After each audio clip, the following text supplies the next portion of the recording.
मैं आपको इस बारे में बताने वाला हूँ कि न्यूटन स्टार्स ने किस तरह से अर्थ को गोल्ड और अदर प्रीशियस मेटल प्रोवाइड किए। इसी तरह के वीडियोस के लिए please like share and subscribe my YouTube channel Factisfy and watch till end. How neutron star collision flooded Earth with gold and other precious metals. Before this, we must know following topics like how Newton stars were formed. Please watch till end.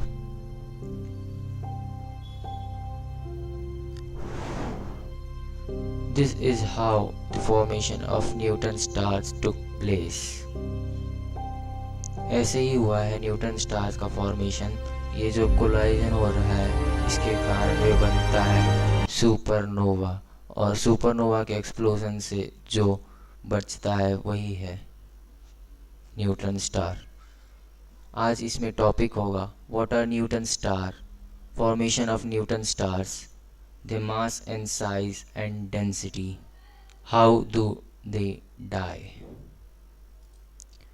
First of all a star, एक star होगा जैसे कि हमारा सन है, उसी तरह से एक कोई स्टार होगा, उसमें फ्यूज़न होते रहेंगे। जैसे सन हमारा फ्यूज़ हो रहा है, इसी तरह आगे चलते चलते जब फ्यूज़न होगा तो जितना हाइड्रोजन बचा होगा उस स्टार में वो हीलियम में कन्वर्ट हो जाएगा, और बाद में वो हीलियम धीरे धीरे करके और भी हैवी मेटल्स में कन्वर्ट होते जाएंगे, और आखिर में ना जितने सारे हाइड्रोजन है ना वो सब के सब एक आयंस में कन्वर्ट हो जाएंगे, हीलियम हाइड्रोजन करके आयंस फॉर्म में कन्वर्ट हो जाएंगे, जिससे ना वो लोग एनर्जी रिलीज़ नहीं कर पाएंगे, जिससे एक सुपरनोवा एक्सप्लोजन हो जाता है।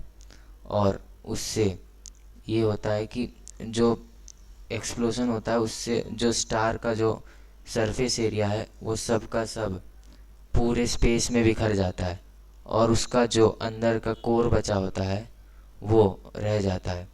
लेकिन वो भी ना ग्रेविटी के जो प्रेशर पड़ जाता है, ग्रेविटेशन कोलैप्स के कारण वो इतना डेंस होता जाता है कि उसके जो इलेक्ट्रॉन्स और प्रोटॉन्स है ना वो न्यूट्रॉन्स से जाके मर्ज होने लग जाते हैं, जिससे वो बहुत हाईली कंप्रेस्ड हो जाता है। और जब वो 90% न्यूट्रॉन्स रह जाते हैं उसमें, तो एक मैसिव न्यूट्रॉन स्टार बन जाता है। इसीलिए ये, क्योंकि इसमें 90% न्यूट्रॉन्स होते हैं, इसीलिए इसको न्यूटन स्टार कहते हैं। चलिए आगे बढ़ते हैं। ये देखिए इसमें भी यही दिखाया है, थोड़ा फॉर्मेशन सुपरनोवा एक्सप्लोजन को इसमें थोड़ा डिटेल्स में दिखाया है। इस वीडियो में देखिए ये एक्सप्लोजन हो रहा और इसका सारा जो सरफेस मैटर है वो सब पूरे स्पेस में फैल गया, और ये रह गया है न्यूट्रॉन से भरा स्टार। इसको ये कंप्रेस होता जाएगा और बन जाएगा मैसिव न्यूटन स्टार बन जाएगा। The mass of Newton star can be minimum of 1 million times of the sun। मतलब एक सन के मास में ही हम लोग बहुत ज़्यादा मानते हैं, लेकिन एक न्यूटन स्टार जो इतना छोटा होता है सन के मुकाबले, लेकिन उसका मास भी ना 1 मिलियन टाइम्स ज़्यादा होता है। The minimum mass of one is 1.1 solar मास। एक सोलर मास जो होता है 1.987 इंटू 10 to the power 30 जो होता है ना, उतना मतलब सोलर मास किलोग्राम्स में नहीं, इतना हो जाता है 1 सोलर मास। अगर इसको किलोग्राम में निकालोगे ना 1.98900, मतलब वही है, वो दोनों किलोग्राम्स में होते हैं इतने। और एक सोलर मास मतलब एक सन का, मतलब हमारा जो सन है उसका मास है, तो एक solar mass 1.989 into 10 to the power 30 kilograms है, इतना ज़्यादा। मिनिमम का 1.1 सोलर मास होता है मिनिमम मास, और मैक्सिमम तो 2.16 सोलर मास होता है। चलिए आगे बढ़ते हैं।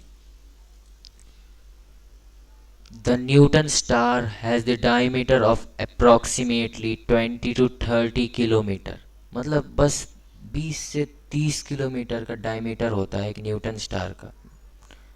जबकि सन का पता नहीं कितना ज़्यादा, दिखने में भी पता चलता है सन तो, लेकिन एक न्यूट्रॉन स्टार जो होता है वो हमारे अर्थ में ही पता नहीं कितनी कितने न्यूट्रॉन स्टार का साइज़ का मतलब वो है, सरफेस एरिया है।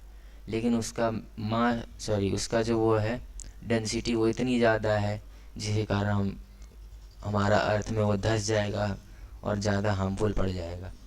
ये एक न्यूटन स्टार का फॉर्मेशन है। मतलब सबसे पहले इसका इनर कोर आउटर कोर, देखिए इनर कोर किससे बना ये तो पता नहीं है, लेकिन जो आउटर कोर है वो सुपर कंडक्टिंग प्रोटॉन्स, मतलब कंडक्टिंग मतलब जो मतलब वो कर लेते हैं इलेक्ट्रिसिटी को कंडक्ट करना ये सब, तो वो बहुत ज़्यादा कंडक्ट करने वाले प्रोटॉन्स होते हैं इनर आउटर कोर में। उसके बाद उनके पास होता है इनर क्रस्ट, जिसमें आयंस और सुपर फ्लूइड न्यूट्रॉन्स पाए जाते हैं। और आउटर क्रॉस में तो बस आयंस और इलेक्ट्रॉन्स होते हैं। और एटमॉस्फेयर इनका हाइड्रोजन हीलियम और कार्बन से मिलके बना है। चलिए आगे बढ़ते हैं। A tablespoon of Newton star weighs over more than 1 billion tons, which is 900 billion kg, जो कि ना एक माउंटेन एवरेस्ट है ना, माउंट एवरेस्ट उसके बराबर, मतलब 1 बिलियन टन्स, जो कि 900 बिलियन केजी के बराबर है। एक न्यूटन स्टार के एक चम्मच अगर किसी तरह निकाल लिया, वैसे नहीं निकाल सकते उसको, लेकिन किसी तरह आपने निकाल लिया तो उसका इतना ज़्यादा वेट होगा। चलिए आगे बढ़ते हैं। Due to their collisions precious metals of around 100 earth were produced. मतलब ना जब ये एक दो न्यूट्रॉन स्टार्स के कोलिजन हुआ तो इतना ज़्यादा, मतलब देखिए 100 अर्थ है ना, मतलब 100 अर्थ, उतने ज़्यादा प्रीसियस मेटल्स उन्हीं से प्रोड्यूस हुए हैं। और पता है आपको, ये जो हम लोगों को मतलब अभी साइंटिस्ट को 17 अगस्त को एक लाइट दिखी न्यूटन स्टार का कोलिजन का, वो हमारे सोलर सिस्टम के बर्थ से, मतलब सोलर सिस्टम जब बना था ना उससे पहले ही कोलिजन हुआ था। तब से तब हुआ न्यूटन स्टार का जो लाइट है वो हमें अभी जाके पता चला, उसका रेडिएशन हम तक अब जाके पहुंचा था अगस्त 17 को। पता है क्यों? क्योंकि लाइट को ना जहाँ पे ये कोलिजन हुआ उस जगह से यहाँ पे पहुँचने में ही इतने साल लग गए। Please thank you watch till every time. Please like, share and subscribe my YouTube channel Practice 5. Please comment below for any kind of any more updates.